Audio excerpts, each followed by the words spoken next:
All right, YouTube, it's being reported that the San Andreas Fault, that is in Southern California, probably the most notorious fault in the United States, is locked. It's ready to give at some point and let off the next big one.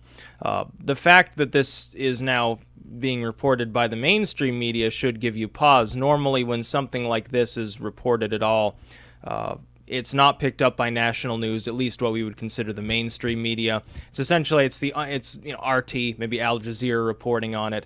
Everything else, it's just local or some random YouTuber or like a blog or something actually talking about it. Remember with the Bayou Corn sinkhole and how that basically destroyed an entire community. Nobody really wanted to talk about it for the most part off of their local news services. So if the mainstream news is willing to say yes, indeed, actual scientists are saying it is actually locked and actually ready to give off at some point, that's when you need to take note. As far as when it happens, it could be another 100 years. See, there's the problem. There's no like magic bullet solution that science at the moment can offer to look down at this fault and say yes or no, is it going to give off in the very near future. We do know it's overdue. It's certainly ready to give off, that 7.5 or 8.0 quake that devastates large regions of Southern California. I would point you to as well the Cascadia Fault. This is another locked fault zone. And what a locked fault means, I explained this in the context of Oklahoma some time ago.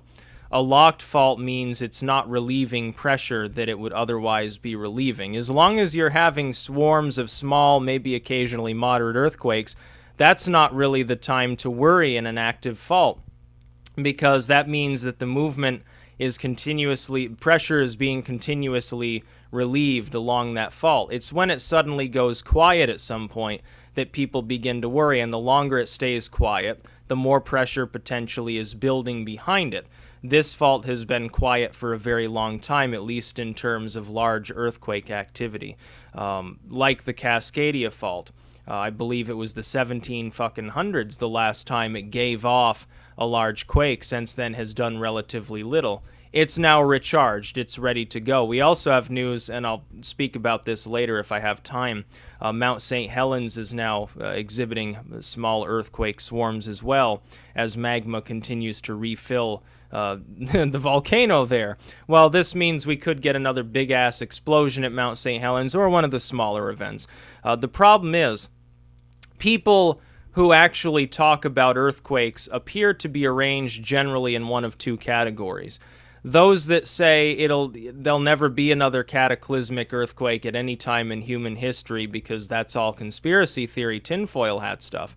And those that think that every small earthquake event, no matter how minuscule or normal it may be, is a sign of impending disaster. The fact is that if science is telling you, yes, the fault is locked, it should be exhibiting more activity and it's not, pressure is building, then we know that to be the case.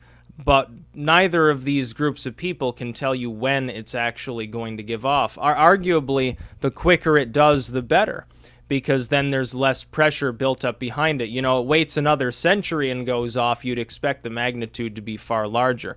The New Madrid fault system. The New Madrid system is still active. It's just locked. It's just not doing much. We have seen an increase in these small and moderate quakes in that area. The problem being, of course, it's not enough activity, I would think, to relieve any pressure that's building up, and it might trigger a bigger one down the road. That's the most cataclysmic possible quake in North America that could happen right now, unless you're talking about volcanic system, Yellowstone blowing up, or Snake River up in Idaho. New Madrid would be tops. Cascadia would be a close number two, I would think, because of the tsunami danger. The eastern shore of Japan, if you thought the Fukushima tsunami was kind of impressive, it'd be twice as large as that easily. So the eastern side of Japan would be completely gone. There'd be nobody left alive, anywhere near sea level at least. That would be a number two. And then San Andreas would probably be a close number three. because it's been building up pressure for so long. Arguably, though, New Madrid and Cascadia would both be more devastating. However, this is the one they wouldn't probably even be saying this at all and admitting to the fact that it's actually a locked fault unless they thought there was at least a decent chance that in the near future, in the next decade or two, yes, we could see a large event there. They've mentioned Cascadia as well. In fact, I believe there are now 4 locked faults just in the western regions of the United States.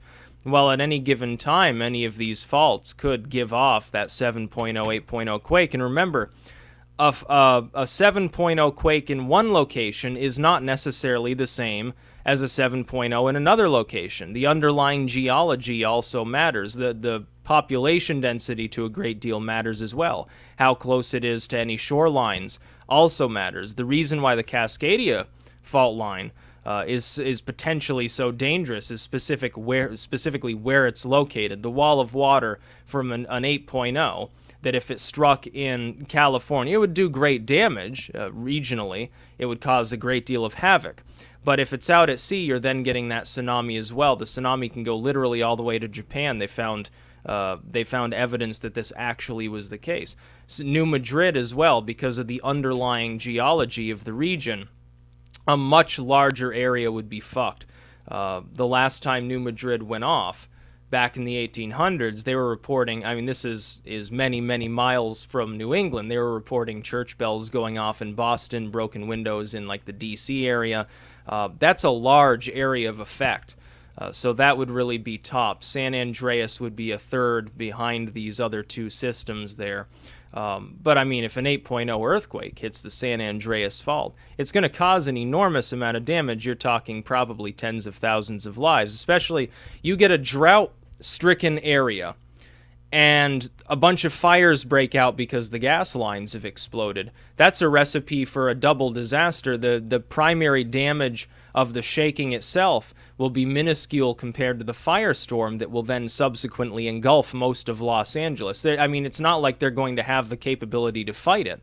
Their reaction time will be a lot slower, equipment will be damaged, roads will become impassable, there'll be debris everywhere, which is flammable. It's about the worst possible situation you could have.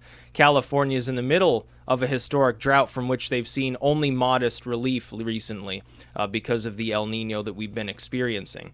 So if I had to guess, I'd say if it were to go off like right now, you'd see a great deal more damage than just the shaking alone. In fact, most of it would be, half the city's been burned to the ground. And this type of damage could extend for some area around the San Andreas Fault for some miles in every direction. Who knows, because we can't really guess the magnitude that would be let off. We're probably talking 7.5 or larger. That's quite large. But anyone telling you, oh, it's about to blow, well, it could be another, again, century until it does. You should actually hope, probably not those living around the San Andreas Fault, everybody else should be hoping that it gives off very quickly and doesn't wait too much longer as more and more and more pressure builds. The same is true of the Cascadia Fault. The longer you wait, the worse it potentially gets. The people of coastal Oregon and Washington State would suffer greatly. Most of them would be dead.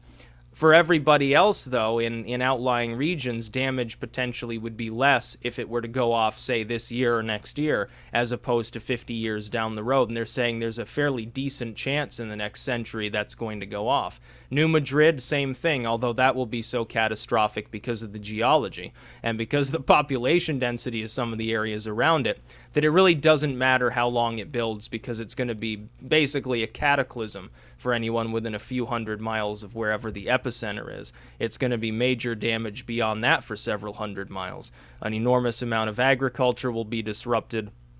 There'll be enormous damage to the outlying regions. I mean, there'll be fires everywhere. The soil will liquefy. It will move literally like it's water, like it's temporarily turned into a liquid. It'll be a catastrophe for the entire region. Dixieland, it won't even have a functioning economy across about half of its land area after that happens. So yes, the San Andreas Fault is locked. It is ready to go.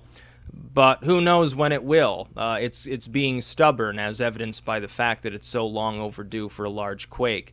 So we're not exactly sure. That's about all. Peace out.